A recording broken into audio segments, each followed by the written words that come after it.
fait peser, c'est ça qui nous permet de mobiliser, c'est ça qui peut faire infléchir aussi les pouvoirs publics, les directions, mais aussi les gouvernements par notre mobilisation.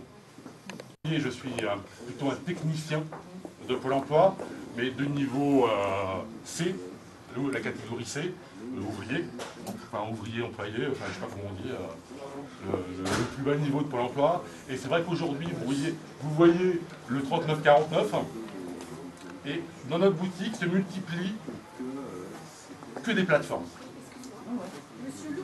Sont publiques à caractère administratif. Aujourd'hui, près de 88% du personnel est de droit privé à Pôle emploi, ce qui a des conséquences sur le traitement que peuvent avoir les collègues avec les usagers, dans le sens où aujourd'hui on est corseté par des multitudes d'entretiens de contrôle. Alors chez nous ça a plein de noms, hein. Entretien professionnel annuel qu'on connaît tous quand on bosse dans une boîte privée, mais c'est l'entretien de suivi d'activité, l'entretien individuel annuel. En fait, sachez hein, que c'est les objectifs et les statistiques qui mènent Pôle emploi et que les rémunérations sont de plus en plus contraintes par rapport à ces objectifs-là, qui sont des objectifs collectifs, mais aussi individuels. Ça veut dire que les agents sont contrôlés individuellement en fonction de statistiques. Et pas... En janvier dernier, ils se sont dit qu'il y avait un gros problème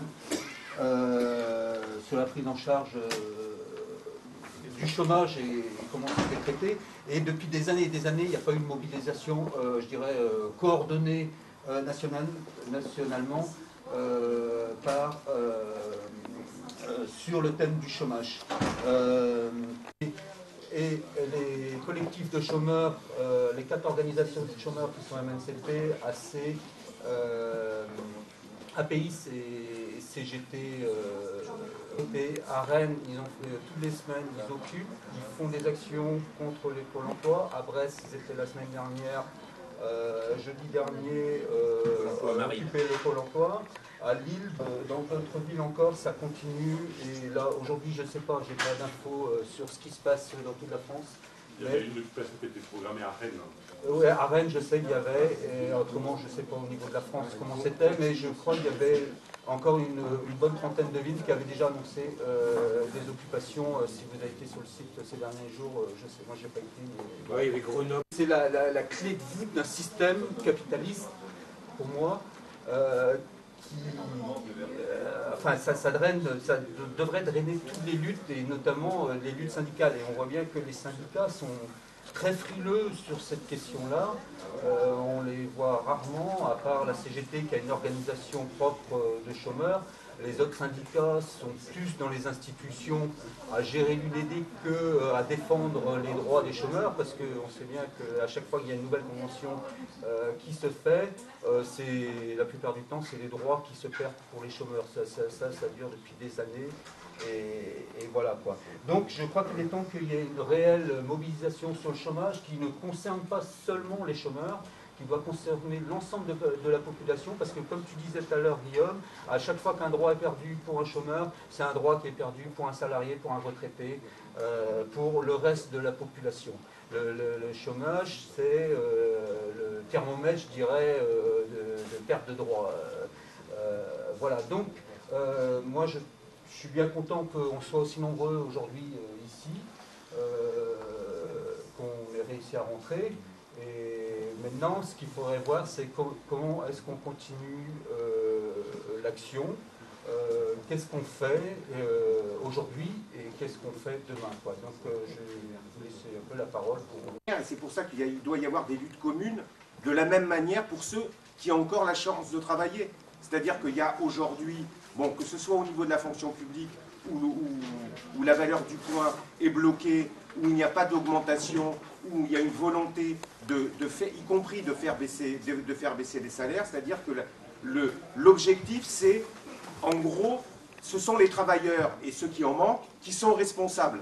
Et donc on doit contracter. Je crois qu'il faut qu'on ait en tête ce qui est en train de se passer en Grèce aujourd'hui, où il y a un véritable drame humain qui est en train de se produire, et le motif est essentiel. Le motif, c'est qu'il faut que la Grèce rembourse ses dettes. Et pour rembourser ses dettes, eh bien, on écrase les salariés on écrase les chômeurs à un tel point qu'aujourd'hui, il y a un développement de la pauvreté comme on n'a jamais connu en Grèce. Et ça, c'est l'objectif, en gros, qui est en train de se développer partout en Europe, avec des pointes, on le voit en Grèce, mais on va le voir très rapidement aussi au Portugal, et ce qui est en train de se passer en France avec les propositions, les objectifs de Sarkozy, c'est ça aussi.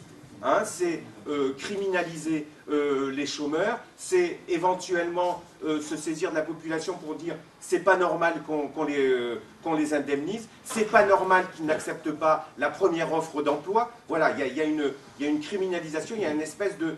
On punit globalement ceux qui triment, ceux qui ont du mal à travailler. Et je crois qu'il faut avoir ça en tête.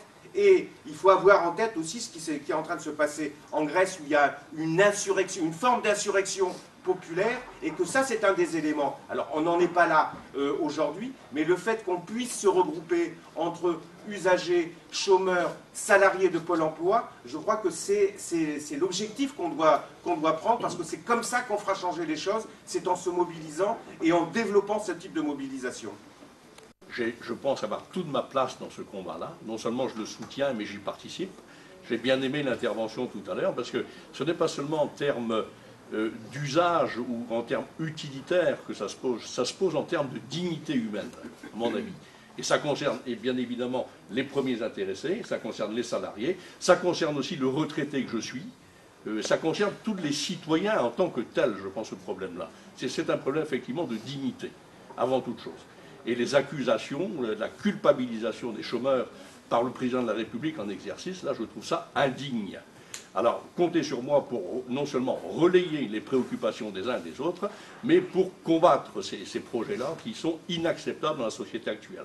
On tend, le camarade l'a dit tout à l'heure, à aller vers le système anglo-saxon, dont on sait les dégâts qui ont été faits déjà un peu partout, en Angleterre en particulier.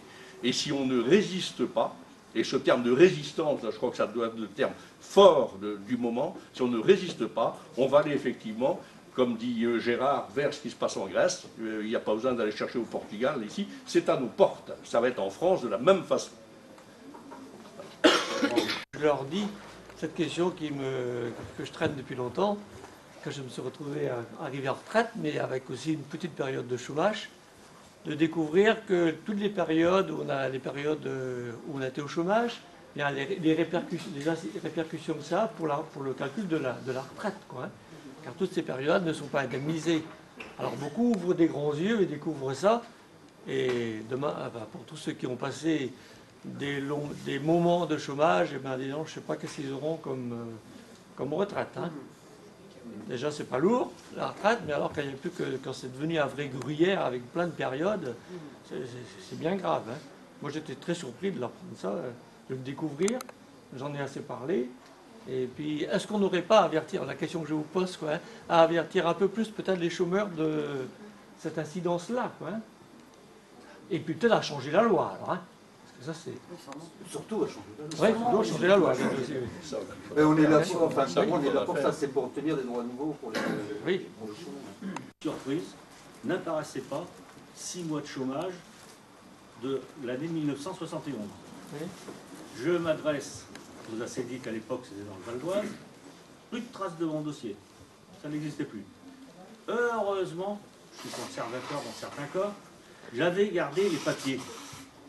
Et j'ai pu le faire approuver à la mairie, comme quoi et comme ça j'ai récupéré mes 6 mois.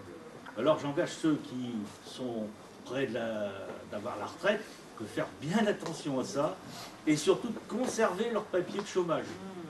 Parce que les 6 mois en question, bah, c'était 6 mois en moins pour le calcul de la retraite de la Sécu, quoi. L'avis et la décision de l'État, c'est-à-dire de la préfecture, de l'ex-DAS, de la DDCS aujourd'hui, pour pouvoir accueillir. Bon, et ça devient ce que disait Guillaume sur quand les gens viennent aux portes des foyers d'hébergement, c'est d'abord d'où ils viennent, c'est d'abord le diagnostic, et c'est pas évidemment, c'est plus l'accueil immédiat. Et donc de fait, ça crée de plus en plus un fossé entre les demandeurs d'hébergement, et il y en a de plus en plus, hein, il y a des millions et des millions de mal logés en France, et c'est en train de se développer, ça crée de plus en plus un fossé entre ceux qui viennent demander la possibilité de survivre et les travailleurs sociaux à qui on demande d'abord de faire un diagnostic, deuxièmement d'attendre que le sous-chef décide quelque chose, puis le chef décide quelque chose, puis le directeur décide quelque chose, puis la préfecture décide quelque chose. Pendant ce temps, l'usager attend et éventuellement, s'il n'y a pas de mobilisation, comme c'est en train de se passer aujourd'hui sur Quimper, où il y a eu une conférence de presse qui dénonce le fait qu'il y ait une série de personnes qui ne puissent pas accéder au foyer d'hébergement. S'il n'y a pas de mobilisation, les gens restent à la rue, et y compris avec les grands froids. Et ça, il faut l'avoir en tête. Vous avez eu des nouvelles sur ce qu'il a...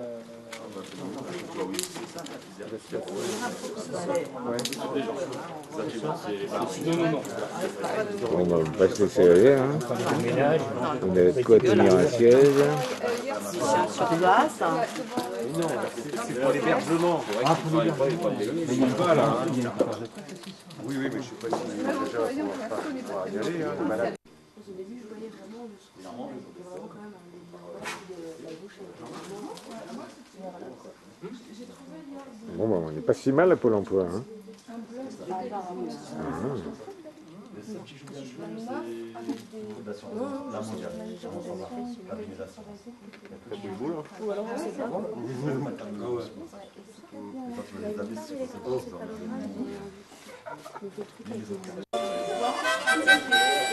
Voilà comment ça se passe à Pôle emploi. C'est quand même intéressant, hein. L'ambiance y est. Là, on peut venir chercher